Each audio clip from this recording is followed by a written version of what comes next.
दोस्तों आप एईपीएस का काम करते हैं और आप वॉलेट वाले एईपीएस आईडी इस्तेमाल करते हैं जो कंपनी से लिए होंगे, तो आपको बहुत ही बड़ी नुकसानी हो सकती है, अपना पैसा आप गंवा सकते हैं। तो आपको कौन सी आईडी इस्तेमाल करना चाहिए और आप इस नुकसानी से कैसे बचेंगे, तो मैं आपको इस वीडियो में कंप्लीट जानकारी देने वाला हूं। तो चलिए वीडियो को स्टार्ट करते हैं। पहले हम जानते हैं कि आप जो एईपीएस करते हैं तो वो दो प्रकार से करते हैं। एक बैंकिंग वाला एईपीएस आईडी से, जो जिनके पास बैंकिंग का खुद लाइसेंस है, और दूसरा आप उनका आईडी इस्तेमाल करते हैं जो केवल आपको एक वॉलेट तैयार करके दे दिया जाता है। आप जितने भी ट्रांजैक्शन करेंगे तो वो वॉलेट में पैसा जाएगा, देन वो पैसा कंपनी के अकाउंट में जाता है, तब जाके आपके जो भी सेटलमेंट अकाउंट दिए हुए होते हैं तो उसमें ट्रांसफ़र किया जाता है। यानी इसमें एक लंबा प्रोसेस है। पैसा निकालने के बाद वो वॉलेट में रहता है, जिन पे आप कुछ भी नहीं कर सकते हैं। वो वॉलेट का सारा एक्सेस कंपनी के पास होता है। वही दूसरी कंडीशन में जब जिनके पास बैंकिंग लाइसेंस होता है, आप उनका आईडी इस्तेमाल करते हैं तो वो आपको एक करंट अकाउंट या फिर एक ओडी अकाउंट ओपन करके दे देता है,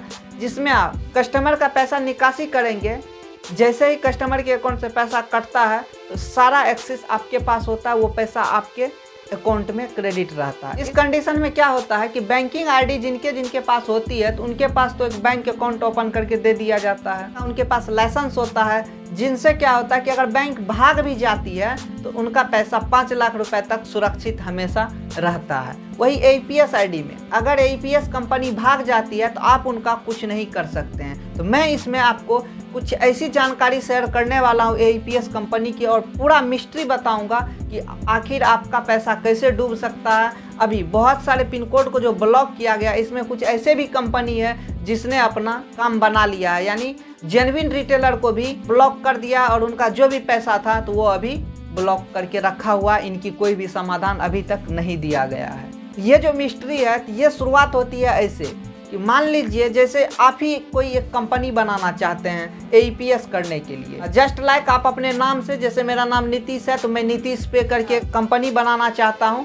इसके लिए मुझे क्या करना होगा कि जीएसटी बनाना होगा, देन हम कंपनी को रजिस्टर्ड कर सकते हैं।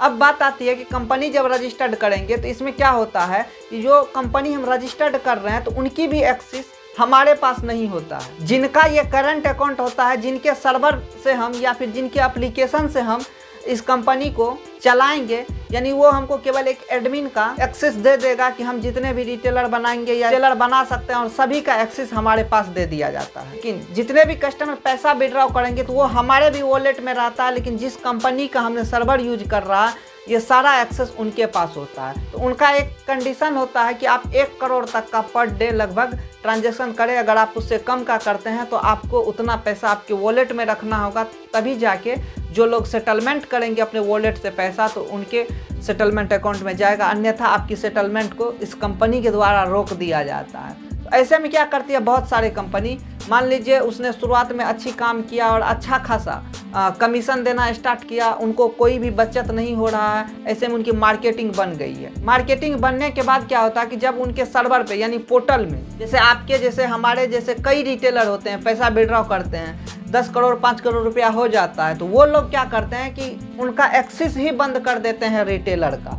और ऐसे में जो भी पैसा होता है तो वो सारा कंपनी के हाथ में होता है और कंपनी इसी पैसा को लेकर भाग सकती है। इनका कंप्लेन आप कहाँ जाएंगे करने के लिए, या फिर आप उस कंपनी पे केस भी करेंगे तो देखिए एक्चुअल में होता क्या है कि कंपनी वाले भागते हैं तो उनके पास इतना ज़्यादा पैसा होता है कि हमारे और आपके जैसे रिटेलर को दबा देते हैं आसानी से। और क्या करते हैं दूसरा, फिर वही फ्रॉड आदमी, जैसे मैंने अपना कंपनी स्टार्ट करा नीतीश पे के नाम से, तो मैं ही क्या करूँगा कि दूसरा जीएसटी बनाऊँगा, यानी ऑनर मैं ही रहूँगा और दूसरे नाम से को उदाहरण कुमार पे करके एक दूसरी कंपनी बना लूँगा, और फिर इनकी एडवर्टाइजमेंट, चूँकि हमारे पास तो पहले कंपनी का ज़्यादा पैसा पड़ा हुआ है, मैंने जो लूट रखा है इस तरह से।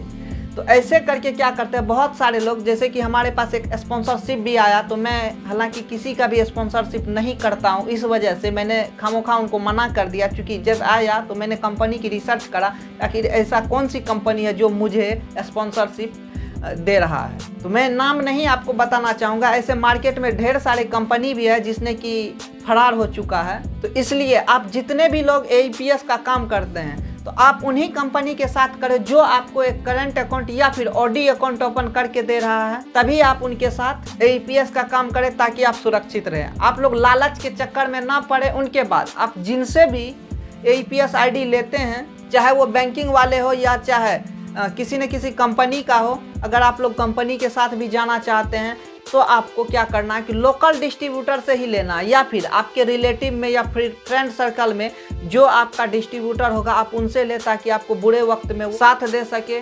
और मैं तो बस यही कहूँगा कि अगर आप लोग एईपीएस का काम करते हैं, आपके पास एक स्टोर है, सेंटर है, तो आप किसी न किसी बैंकिंग वाला जिनके पास बैंक का लाइसेंस है, एयरटेल पेमेंट्स बैंक के पास भी बैंक का लाइसेंस है, जिनका आईडी आपको बहुत ही आसानी से मिल जाती है, थोड़ा शॉप की वेरिफिकेशन होती है, या फिर आप आरडीएसपी सीएसपी ले सकते हैं, फिनो पेमेंट्स बैंक है, इन सभी बैंकों का, सूर्योदय स्मॉल फाइनेंस बैंक का आईडी बहुत ही आसानी से मिल जाता है। इनमें बस एक परेशानी ये रहती है कि थोड़ा इसमें समय लग जाता है कि आपके शॉप का जो फिजिकल वेरिफिकेशन किया जाता है, इस वजह से।